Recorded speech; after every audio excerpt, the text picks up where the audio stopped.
The image that people, I think, have in their minds of Syria today is this idea of a region on fire, more wounded people everywhere, and kind of this carpet bombing of a whole area. And while that is the case for many even, the majority of the population is suffering the indirect consequences of the violence. My name is Amber Alion. I am a pediatrician, but for the last 18 months I've been working as the medical coordinator for our programs in northern Syria. MSF has multiple programs running across, all of Syria, but especially in northern Syria. We have one hospital that is doing surgery for burn victims. Going back to the idea of the indirect consequences of the war, the patients who have suffered from burns, they're actually mostly domestic burns because they have no access to well-refined fuel. So it's poorly refined fuel, and eventually it's like your stove or your kitchen blows up. 98% of the injuries are women and children in domestic incidents. They have nothing to do with violence.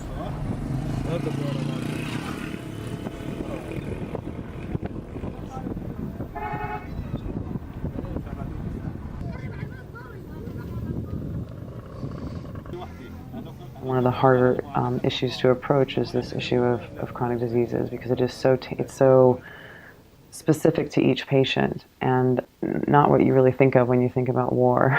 And you don't think about these long-standing issues. When you think about war, you don't really think about diabetes. But if you can't get your medications and you've had diabetes for a really long time or for 5 years, this is the kind of person who ends up on dialysis.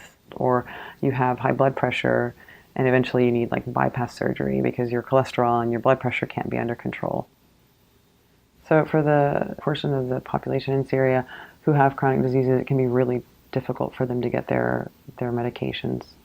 There was a patient that we were treating, a woman who had multiple sclerosis. The medications for multiple sclerosis are difficult to access in general. And the only option really for her was to go to Turkey. But to do that, you have to get on a waiting list at the border. So we put her on the waiting list, and she wasn't allowed to cross until 10 months later.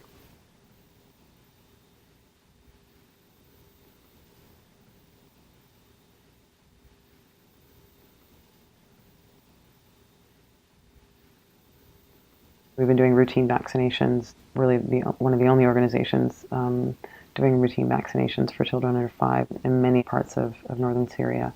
You don't think about prevention. When a child has gone unvaccinated since the beginning of the war, and you can now see outbreaks of polio.